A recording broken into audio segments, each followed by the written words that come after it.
ndabasuhuje nitwa Itangishaka Emmanuel mbahaye ikaze mwese kandi mbifurije amahoro y'Imana. Reka nangire rero amakuru yacu mbabwira ingingo z'ingenzi aho ubwongereza bwasabwe ibisobanuro kuri minisitiri wabwo wahuje Nduhungirehe n'ubwicanyi bwa ADF.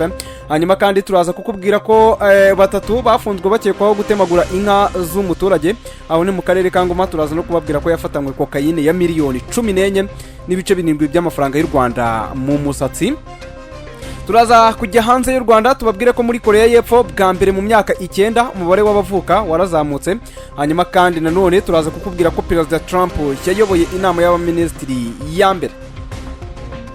Bahaye ikaze rero, reka dutangire amakuru yacu mbabwira ko minisitiri w'ububanyi n'amahanga n'ubutwererane ambasaderi Olivier Nduhungirehe yagaragaje ko adashobora kwihanganira amagambo ya minisitiri w'ubwongereza ushinzwe Afrika Colin of Hangbury washatse kumuhuza n'impfu z'abantu 70 yishwe n'umutwe w'iterabwoba ADF muri Repubulika Iharanira Demokarasi ya Kongo. Kwa 26 Gashyantare 2025 ubwo yari imbere y'abagize inteko ishinga amategeko, minisitiri Colin of Hangbury yabajijwe ibijyanye n'impfu z'abakristo 70 baherutse kwicwa n'umutwe wa ADF hakoreshejwe imihoro ndetse n'inyundo. Imirambo y'aba bantu uko ari 70 yasanzwe mu rusengero muri teritwari ya Rubero mu ntara ya Kivu y'Amajyaruguru.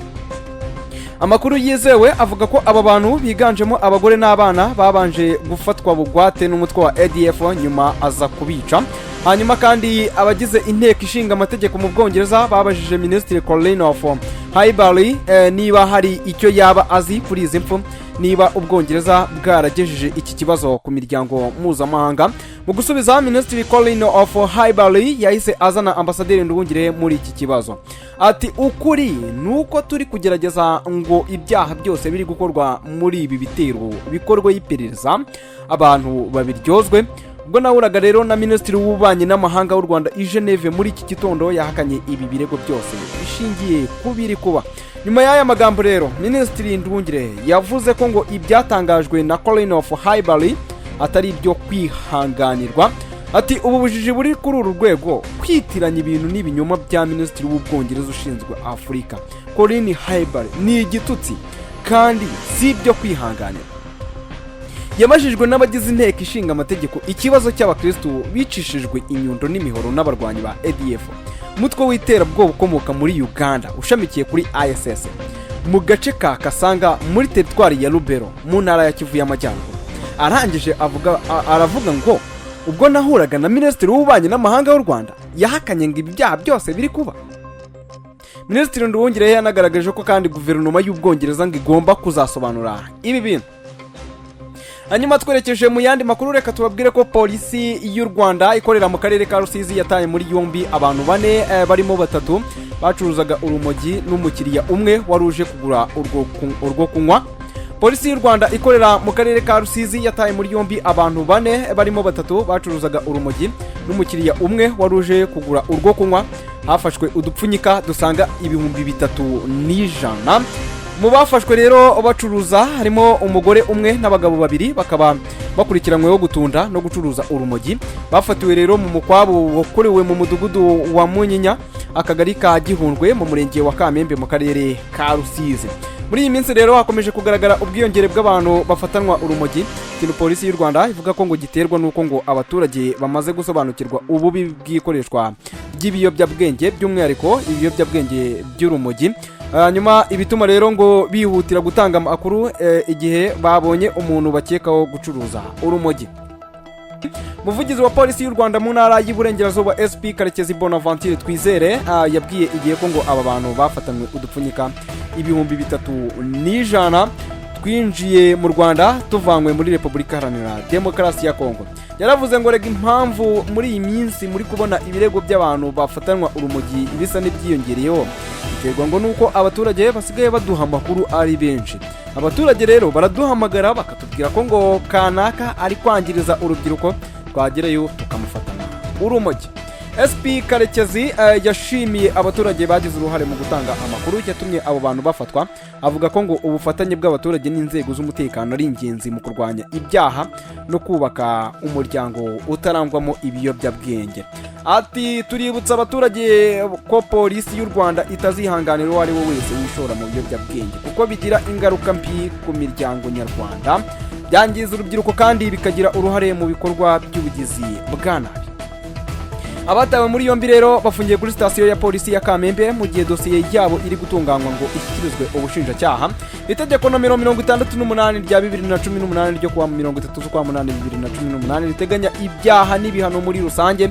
Ingingo ya 263 ivuga ko umuntu wese ukora, uhinga, uhindura, utunda, ubika, uhundi, ugurisha mu gihugu ibiyobyabwenge cyangwa se urusobe rw'imiti ikoreshwa nkabyo mu buryo bunyuranyije n'amategeko abakoze icyaha.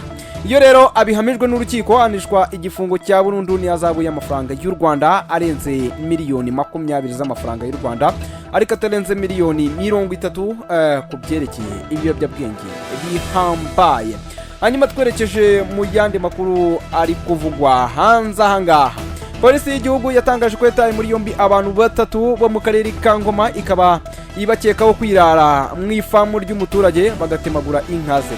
Ijoro ryo kuwa 26 nibwo abantu batahise bamenyekana biraye mu ifamu ya Nahimana Inosa iherereye mu murenge wa Jarama mu karere ka Ngoma batema inka ze 6.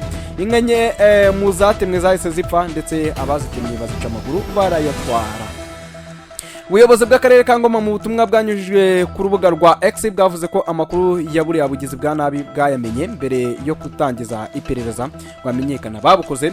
Buti iki kibazo twarakimenye ku bufatanye n'izindi nzego turimo kugikurikirana kugira ngo abagize uruhare muri ubu bugizi bwa nabi bafatwe bashyikirizwe ubutabera bakurikiranwe. Polisi y'igihugu rero ibinyujije ku rubuga rwayo rwa X yatangaje ko yamaze guta muri yombi 3 bakekwaho gutema inka z'abaturage. Ati ibi byabaye mu ijoro ryakeye kandi twatangiye kubikurikirana ndetse n'abakekwa 3 bamaze gufatwa bakaba bafungiye kuri sitasiyo ya polisi ya Jarama mu gihe iperereza rigikomeje. So bwa mbere rero mu ntara y'Iburasirazuba humvikanye igikorwa nk'iki cyo gutema amatungo nk'aya nko mu kwakira 2023 abantu bahise bamenyekana biraye. Abantu batahise bamenyekana biraye mu nka z'abaturage 3 batemamo 7 mu murenge wa Mushikiri mu karere ka Kirehe. Umunya Australia Bloody Gilmore yaraye atwaye agace ka 4 ka Tour du Rwanda 2025 Musanze Rubavu. Ibi nsinzi ye ya kabiri kuko yanatwaye agace ka 3 Kigali Musanze. Mu Faransa Fabien Doubert aracyari uwa mbere ku rutonde rusange. Ku munsi w'ejo rero uko niko abanyarwanda bitwaye. Ku mwanya wa 9 haje Manizabayo Eric akinira ikipe ya Java Innovatech. Ku mwanya wa 13 mu masengesho wa Vancouver Team Rwanda ni yakinira. Hanyuma ku mwanya wa 15 haje Byukusenge Patrick akinira Java Innovatech. Hanyuma kandi Mugisha Moyize ukinira Team Rwanda yaje ku mwanya wa 24. Mu gihe Nkundabera Eric ukinira Team Rwanda yaje ku mwanya wa 30. Hanyuma twerekeje hanze y'u Rwanda ku makuru ari kuvugwa mu karere n'uko urukiko rukuru rwo mu mujyi wa Dar es Salaam rwamije umucuruzi witwa Hamisi Luwongo icyaha cyo kwica umugore we rumuhanisha kwicwa amanitswe. Urukiko rwemeje ko Luwongo wo mu gace ka Ganzaulore mu karere ka Kigamboni yishe umugore we Naomi Marjane muri Gicurasi 2019. Mwanzuro w'urukiko wasomwe n'umucamanza Hamidu Mwanga uvuga ko ngo ibimenyetso bihamya icyaha uregwa bidashidikanywaho kuko ngo bagendeye ku buhamya bw'abantu 14 n'ibindi bimenyetso 10 byatanzwe byose bimushinja icyaha. Mbere yuko rero urubanza rucibwa ubucamanza bwari bwasabye urukiko guhana uregwa bwihanukiriye kugira ngo bibere n'abandi urugero batinye guhotera abo bashakanye. Ruwongo bivugwa ko yishe umugore we akamutwikisha imifuka 2 y'amakara yari mu kazu k'inkoko, ibice by'umubiri bisigaye akabitaba mu butaka yarangiza akahatera insina. Nubwo hari abatanga buhamya 14 bamushinja icyaha, Ruwongo yaburanye agihakana avuga ko umugore we yataye urugo ariko akiriho. Ruwongo kandi yanahakanye mu rukiko ibyuko ari we wishyikirije polisi, kanavuga ko umugore we yamwishe akamutwika yarangiza agatera insina aho yashyinguye ibice bisigaye. Bwa mbere urukiko rwasabye raporo ya muganga ijyanye n'ubuzima bwo mu mutwe bwa Ruwongo igaragaza ko ngo mu gihe icyaha cyakorwaga uregwa yari afite indwara yo mu mutwe ariko umuganga wayikoze atumijwe mu rukiko arayihakana ahubwo agaragaza indi yemeza ko ngo uregwa yari muzima. The Citizen yanditse ko ngo nubwo uyu mugabo yahanishijwe kwicwa amanitswe ariko ngo iki kibazo cyatumye amajwi y'abagaragaza icyuho mu mategeko arengera abakorerwa ihohoterwa rishingiye ku gitsina ribera mu ngo yongera kuba menshi. Amategeko ya Tanzania yemera igihano cy'urupfu ku bantu bahamwe n'ibyaha n'ubwicanyi no kugambanira igihugu ariko kuva mu 1995 ntabwo cyari cyashyirwa mu bikorwa. Hanyuma tuvuye muri iyi ngingo kandi Kiliziya Gatolika yamaganye iterabwoba iri gushyirwaho nyuma yaho urwego rwa Repubulika Iharanira Demokarasi ya Kongo rushinzwe abinjira n'abasohoka DCM rufatiriye pasiporo ya Musenyeri Nduhungirehe. Musenyeri Nduhungirehe asanzwe ari umunyamabanga mukuru w'inama nkuru y'abepiskopi Gatolika muri RDC azwi nka Cenko, n'umwe rero mu boherejwe na Kiliziya kuganira n'abafashe uburasirazuba bw'iki gihugu kongera kubona amahoro barimo abayobozi b'umutwe witwaje intwaro wa M23. Pasiporo ya Musenyeri Nduhungirehe yafatiriwe ubwo yarageze ku kibuga cy'indege cya Luano mu mujyi wa Lubumbashi avuye i Dar es Salaam mu nama y'abepiskopi bo mu karere ka Afurika yo hagati igamije gushakira akarere amahoro. Icyo gihe Musenyeri Nduhungirehe yari kumwe na Perezida wa Cenko Musenyeri Fulgence Muteba bateganya gukomereza i Kinshasa mbere yo kujya muri Congo Brazzaville kugira ngo baganire na Perezida Denis Sassou Nguesso ku buryo amahoro yaboneka mu karere. Musenyeri Muteba yasobanuye ko pasiporo ya Nduhungirehe yafatiriwe amasaha menshi irekurwa nyuma y'ibiganiro byinshi byabayeho. Musenyeri Muteba yamaganye imyitwarire y'urwego rw'abinjira n'abasohoka ati ubu bushotoranye ntabwo Kiliziya Gatolika ishobora kubwemera. Turi gushakira amahoro abaturage bacu bari mu kababaro. Iri terabwoba ntirizaca intege umuhate wacu wo gushaka ibisubizo binyuranye mu mahoro y'ibibazo igihugu cyacu kiri kunyuramo. Abo mu nzego za leta ya RDC batangiye kurakarira Musenyeri Nduhungirehe nyuma yaho agaragaje ko ibiganiro by'amahoro bitarimo umutwe witwaje intwaro wa M23 bidashobora gufasha uburasirazuba bwa Kongo kubona amahoro. Yabivuze rero mu gihe Perezida Felix Antoine Tshisekedi Chilombo wa Kongo we avuga ko ngo adashobora kuganira na M23 ko ngo ari umutwe w'iterabwoba ukorera ubugizi bwa nabi abaturage. Hanyuma kandi ubwo tuvuye kuri iyi ngingo tugahita twerekeza hanze ya Afurika.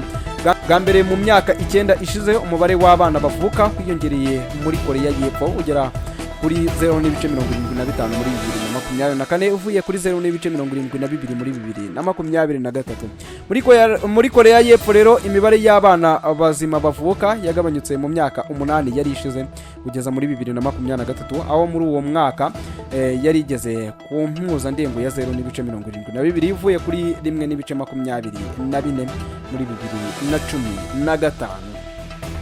Hanyuma kandi tuvuye kuri iyi ngingo tukerekeza muri Leta Zunze Ubumwe za Amerika.